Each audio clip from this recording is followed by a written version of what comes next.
How's it going, everyone? It's Mike from PC Classic Cars back with another virtual description. Today we are going to talk about my 1966 Chevrolet Chevelle. This is a vehicle that I bought from a private individual out of Louisiana. He was not the one that built it, but owned it for a number of years. And apparently, the backstory goes that he bought it from a gentleman, or at least it came out of Nebraska at one point. But it is a very solid car underneath, and we'll dive into that here in the video. But again, he's not the one that built it. He was just simply enjoying it and then put it up for sale, and I bought it directly from him. The motor is probably going to be the motor, transmission, and the mechanical options are probably going to be the best thing about this Chevelle. It has a ZZ427 GM crate motor. Those do have aluminum heads. If you're going to go buy that motor today, they're right about $15,000. So it is an awesome setup. Those are GM's kind of flagship motor. They're right at 500 horse, 500 foot-pounds of torque, and they run extremely well. Has plenty of power to do anything and everything that you'd want this car to do. Again, they are GM aluminum heads. Has the standard GM aluminum intake with a Holley carb. This one does have an aftermarket aluminum radiator with electric fans, so it stays nice and cool. And then my personal favorite thing is it does have the Tremec 5-speed upgrade. So you do have a 5-speed manual transmission. The clutch feels great. You do have power steering, and then it does have a CPP power front disc brake conversion on it. So mechanically, you're great. You do also have aftermarket vintage AC. AC blows nice and cold. 12-bolt rear end. You have front and rear sway bars, tubular rear lower control arms, and then boxed upper control arms in the rear. Headers, dual exhaust, full aftermarket mufflers, and tailpipes. So mechanically, a bunch of money has been spent on this car. If I'm going to do anything, I would potentially do an EFI swap on it, but that's just personal preference. Right now, the carburetor works great, and there's been, again, ton of money put into the mechanicals on this car. On my does it work section, the factory little voltage light in the dash is not coming on. The horn doesn't do anything, and then the washer fluid sprayers are not spraying any fluid. Take a look at my does it work section. It is going to be posted on my website in multiple places. It's going to be at the end of the photo set, or if you click in the additional informations tab, it's going to show you the photos of the flaws on the car as well as a screenshot of that does it work section. So check that out. There's going to be a lot of good information in there. During my normal inspection, where I check for leaks, fluids, overall wear condition for the wear items, a very minor drip from the bottom of the transmission. Everything else looked nice and dry, but you never know when something simple can start dripping from any old car. But right now, all I noted was a little bit of a drip from the bottom of the transmission. The front steering and suspension components, along with the front brakes, have been done at some point. Nothing needs to be done. The boots are all intact. Everything checked out good, was within spec for me. You do have the Hotchkiss front sway bar. You do have aftermarket rear sway bar, and then those lower control arms that I mentioned earlier in the video. Polyurethane transmission bushing, and then again 12-bolt rear end. So a lot of really good stuff on the bottom side of this Chevelle. Nothing to really note outside of the small little drip from the transmission.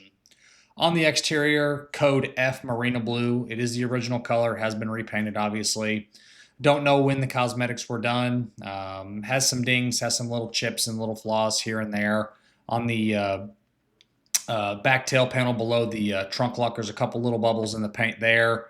The door jambs were probably not repainted at the time of the exterior. They very well could be original paint. You can see kind of a tape line in the door jamb itself. The rocker moldings have a few little dings in them, just little things like that. The grille as well, front and rear bumpers are showing in nice shape, but they're not brand new. Just kind of getting across the fact that this isn't a fresh car cosmetically. It's one that's been driven, been used. That's kind of the kind of car I like. Having perfect brand new paint is always awesome, but the first stone chip you get is going to be a tough pill to swallow. So this car is still very clean cosmetically. You can be very proud of it, but it does have its imperfections.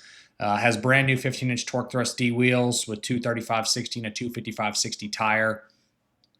Wheels and tires are again brand new. I put them on the car. They don't have 100 miles on them. Check out my additional informations tab that I mentioned earlier in the video as well. It's going to take you to a bunch of really good photos of all the imperfections on the car, but nothing again is egregious, just some smaller nitpicky things. On the interior, this is a code 761 black bench seat interior. The seats have been recovered at some point. The headliner looks good, but it's got a little bit of a discoloration. The original steering wheel is showing a little bit of age, and my biggest complaint with the inside is the driver's seat. Right underneath where the driver sits, the seat foam was a little bit lumpy right there. So at some point you might want to do a little bit of a refresh on the seat foam, but it doesn't have to be done. It still presents well. You do have an upgraded retro style AM/FM stereo, and then obviously manual windows, manual locks, which you can see in the photo set. But again, Just reiterating, headliner's in good shape, but a little bit of age to it. There is no glove box insert because this does have the vintage AC. So behind the dash, there's not a whole lot of room there. So no glove box. The door opens and closes, but there's no insert in the back of it. And then again, the driver's seat foam there is a little bit lumpy underneath where the driver sits. Engine bay obviously has all the mechanical upgrades. Pretty much nothing is stock in there. You have that GM Performance 427 motor, the aluminum radiator, the CPP disc brake conversion. You do have the aftermarket parts pretty much front to back in the engine bay, but it represents well. The firewall's in great shape, inner fenders, radiator core support, all that checks out great with no problems whatsoever. The underneath is extremely solid. The floors look all original. The frame's in great shape. Inside the trunk, the drop downs, all that stuff checks out very, very nice. Didn't find any rust issues, rust repair. Just a good original metal car as far as the bottom goes. You have some minor corrosion on the non-painted parts, which you're going to get on any old car, but the underneath is very rust-free and very, very solid. Overall, this is a fantastic Chevelle.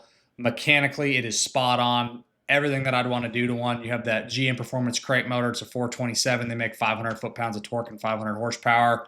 Tremec 5-speed. The cruisability is excellent with that 5-speed. Love the AC, and it's just a great car front to back. Yes, it's got some little cosmetic downfalls from being a little bit older, but still a very, very presentable car you can be very proud of.